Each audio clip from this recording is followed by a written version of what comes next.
And thankfully, many people and generations before us did that. And they share recipes, and perhaps you have a recipe book. And you got to follow that recipe in order to get the outcome that you want.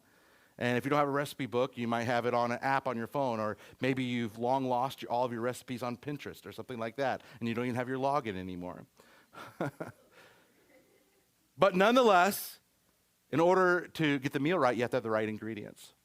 There's a late preacher by the name of Haddon Robinson, and he says, there's an old recipe for rabbit stew. And some of you are already feeling sorry for the rabbit, but can we just put that aside for a moment? He says there's an old recipe for rabbit stew, and it starts out with this: first, catch the rabbit. First, catch the rabbit. Here's the point. There's no rabbit stew without the rabbit. And folks, let's be clear, there is no church without Christ.